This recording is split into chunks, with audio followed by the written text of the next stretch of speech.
नमस्कार, मैं हूं अंकुर और आप देख रहे हैं सत्यहिंदी.com। आइए एक नजर डाल लेते हैं अब तक की सुर्खियों पर। गुजरात में कांग्रेस के कार्यकारी अध्यक्ष हार्दिक पटेल ने पार्टी पर उपेक्षा करने का आरोप लगाया था, जिसके बाद उनके पार्टी छोड़ने की अटकलें लगने लगी।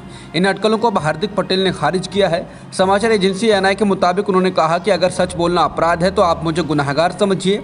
हार्दिक पटेल ने कहा कि गुजरात की जनता उनसे उम्मीद करती है, हमें उन पर खरा उतरना है। उन्होंने इसके साथ ही कहा कि पार्टी में छोटी मोटी लड़ाइयां होती रहेंगी, लेकिन सबको मिलकर गुजरात को बेहतर बनाना है। पटेल ने कहा कि फैसले जितना जल्दी संभव हों लिए जाने चाहिए। मैंने अभी तक अपना 100% कांग्रेस को दिया है और आने वाले दिनों में भी ऐसा ही करता रहूंगा। हम गुजरात में बेहतर विकास करेंगे। गुजरात कांग्रेस के कार्यकारी अध्यक्ष हार्दिक पटेल के द्वारा पार्टी से नाराजगी जताए जाने के बाद आम आदमी पार्टी आगे आई है।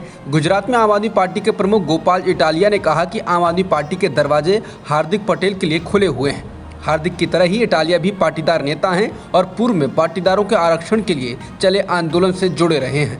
बता दें कि हार्दिक पटेल ने द इंडियन एक्सप्रेस को दिए एक इंटरव्यू में कहा था कि उन्हें कांग्रेस में नज़रअंदाज किया जा रहा है। पटेल ने कहा था, मुझे पीसीसी की किसी भी बैठक में नहीं बुलाया जाता है। कोई भी फैसला लेने से पहले मुझसे कोई बातचीत नहीं की जाती, तो फिर इस पद का क्या मतलब है। गुजरात में इस साल के अंत में विधानसभा के चुनाव होने हैं और इस बार आम आदमी पार्टी भी वहाँ जोर शोर से चुनाव लड़ने की तैयारी कर रही है। देश विदेश में प्रतिष्ठित यूनिवर्सिटीज में शुमार जेएनयू के माहौल को खराब करने की कोशिशें जारी हैं। यूनिवर्सिटी में दो छात्र संगठनों के बीच हिंसक झड़प के कुछ दिनों बाद जेएनयू के मुख्य गेट और उसके आसपास के क्षेत्रों सहित जेएनयू परिसर के चारों ओर आज सुबह भगवा जेएनयू के पोस्टर और भगवा झंडे लगा दिए गए। पीटीआई ने बताया कि हिंदू सेना नाम के एक संगठन ने इस मामले की जिम्मेदारी ली। हिंदू सेना का उपाध्यक्ष बताने वाले सुरजीत सिंह नामक युवक ने मीडिया को दिए अपने बयान में कहा कि भगवा का अपमान सहन नहीं किया जाएगा, हम सख्त कार्रवाई करेंगे। उसने कहा कि मैंने ही कैंपस के पास झंडे और होर्डिंग लगाए थे क्योंकि जेएनयू में भगवा का अपमान किया गया था और इसे बर्दाश्त नहीं किया जाएगा। हिंदू विरोधी लोग भगवा का अपमान कर रहे हैं। हम सभी धर्मों और विचारधाराओं का सम्मान करते हैं, लेकिन भगवा के प्रति अनादर बर्दाश्त नहीं किया जाएगा। उसने चेतावनी दी कि जेएनयू में भगवा का अपमान होने पर हिंदू सेना सख्त कार्रवाई करेगी। मध्य प्रदेश के बड़वानी में रामनवमी के जुलूस के दौरान हुई हिंसा के मामले में पुलिस ने ऐसे आरोपियों के खिलाफ एफआईआर दर्ज की है जो पहले से ही किसी और मामले में जेल में बंद हैं। ऐसे लोगों की संख्या 3 है और वे हत्या के प्रयास के एक मामले में बीते मार्च से जेल में बंद हैं। आरोपियों के नाम शहबाज, फकरू और रऊफ हैं। उनके खिलाफ रामनवमी हिंसा के दौरान बड़वानी जिले के सेंधवा में 10 अप्रैल को एक मोटरसाइकिल को जलाने का मुकदमा दर्ज किया गया है। इनमें से एक शख्स शहबाज का घर भी पुलिस ने तोड़ दिया और इससे पहले किसी तरह का नोटिस भी उन्हें नहीं दिया गया। आरोपियों के खिलाफ रामनवमी में हुई हिंसा के दौरान मोटरसाइकिल फूंकने का मुकदमा उसी थाने में दर्ज हुआ है जिस थाने में इनके खिलाफ हत्या की कोशिश का मुकदमा लिखा गया है। पुलिस का कहना है ये ताज़ा मुकदमा शिकायतकर्ताओं के बयानों के आधार पर लिखा गया है। पुलिस अफसर मनोहर सिंह ने कहा कि पुलिस इस मामले की जांच करेगी और जेल अधीक्षक से जरूरी जानकारी लेगी।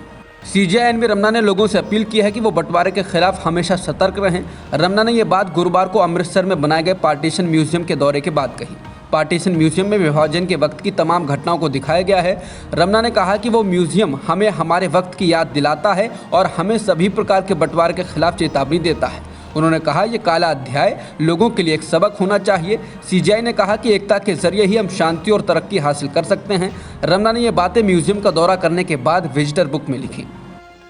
भारत के प्रधान न्यायाधीश एनवी रमना ने शुक्रवार को ट्रिब्यूनल्स में रिक्तियों की ओर इशारा करते हुए कहा कि न्यायपालिका पर अत्यधिक बोझ है और न्याय तभी संभव है जब मामलों को निपटाने के लिए पर्याप्त संख्या में अदालतें हों। तेलंगाना राज्य न्यायिक अधिकारी सम्मेलन के उद्घाटन सत्र को संबोधित करते हुए मुख्य न्यायाधीश ने कहा, न्यायपालिका का बुनियादी ढांचा और रिक्तियों को भरना शीर्ष चिंता का विषय है। न्याय तक पहुंच तभी संभव है जब हमारे पास पर्याप्त संख्या में अदालत हों। हमारी न्यायपालिका पर पहले से ही बहुत अधिक बोझ है। ठेकेदार संतोष पाटिल की कथित आत्महत्या मामले में भारी दबाव का सामना कर रहे कर्नाटक के मंत्री के.एस. ईश्वरप्पा आज इस्तीफा दे सकते हैं। उन्होंने कहा है कि वो शुक्रवार को मुख्यमंत्री को अपना इस्तीफा सौंप देंगे। गुरुवार को उन्होंने पत्रकारों से बातचीत में कहा कि कल मैं इस्तीफा सीएम को सौंप रहा हूं। सहयोग के लिए मैं आप सभी का शुक्रिया करता हूं।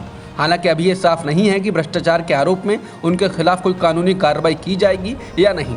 ठेकेदार की आत्महत्या के मामले में उनके खिलाफ एफआईआर दर्ज की जा चुकी है। ठेकेदार संतोष पाटिल का शव 2 दिन पहले उडुपी के एक होटल से बरामद हुआ था। साथ ही उनका सुसाइड नोट भी मिला था। उसमें उन्होंने अपनी मौत के लिए मंत्री ईश्वरप्पा को जिम्मेदार ठहराया था। उन्होंने लिखा था कि मंत्री ईश्वरप्पा उनसे 40% कमीशन मांग रहे थे। मेघालय के राज्यपाल सत्यपाल मलिक ने एक बार फिर प्रधानमंत्री नरेंद्र मोदी पर निशाना साधा है और कहा है कि प्रधानमंत्री गेहूं की निर्यात की बात करते हैं, लेकिन गेहूं क्या उनका है। सत्यपाल मलिक ने हनुमानगढ़ जिले के संगरिया में एक कार्यक्रम में ये बात कही। उन्होंने कहा कि सरकार किसानों के मुद्दे को गंभीरता से नहीं ले रही है। ये आंदोलन एक बार फिर होगा और बड़े स्तर पर होगा। इसी दौरान उन्होंने कहा कि पीएम मोदी गेहूं निर्यात की बात करते हैं, गेहूं क्या पीएम मोदी का है। मलिक ने अडानी अंबानी को मोदी का दोस्त बताया। मलिक ने कहा कि किसान आंदोलन फिर से होगा, बड़े स्तर पर होगा। एमएसपी किसानों की लाइफलाइन है। सरकार इस मुद्दे को गंभीरता से नहीं ले रही है।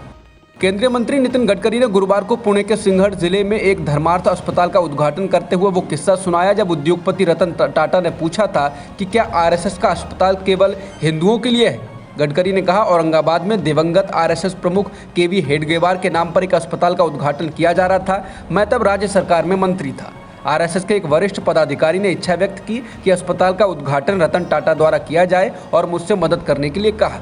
इसके बाद उन्होंने टाटा से संपर्क किया और उन्हें देश में गरीबों को कैंसर देखभाल प्रदान करने में टाटा कैंसर अस्पताल के योगदान का हवाला देते हुए अस्पताल का उद्घाटन करने के लिए राजी किया। उन्होंने कहा कि अस्पताल पहुंचने पर टाटा ने पूछा कि क्या अस्पताल केवल हिंदू समुदाय के लोगों के लिए है।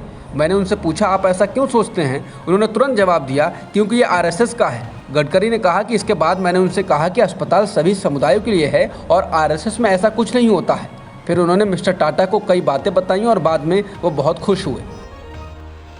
पाकिस्तानी सेना ने गुरुवार को पूर्व प्रधानमंत्री इमरान खान के उन आरोपों को खारिज कर दिया जिसमें उन्होंने मौजूदा सरकार पर देश के परमाणु हथियारों की रक्षा करने की क्षमता पर संदेह जताया था।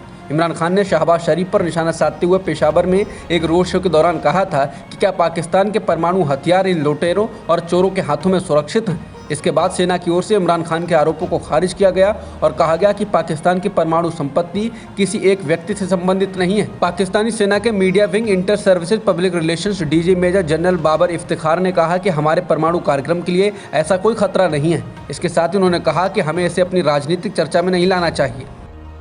रूस के रक्षा मंत्रालय ने बताया है कि बुधवार को हुए एक विस्फोट में क्षतिग्रस्त हुआ उसका युद्धपोत मोस्कवा डूब गया है। रक्षा मंत्रालय के अनुसार काला सागर में रूसी बेड़े के प्रमुख जंगी जहाज मोस्कवा को नुकसान पहुंचने के बाद खींचकर बंदरगाह ले जाया जा रहा था, लेकिन समुद्री उफान के चलते ये डूब गया। बता दें, यूक्रेन के खिलाफ समुद्र के रास्ते हमले का नेतृत्व यही युद्धपोत कर रहा था। वहीं यूक्रेन ने दावा किया है कि उसकी मिसाइलों ने इस युद्धपोत पर हमला किया था। हालांकि रूस की ओर से ऐसा अभी कुछ नहीं कहा गया। अब तक की खबरों में इतना ही।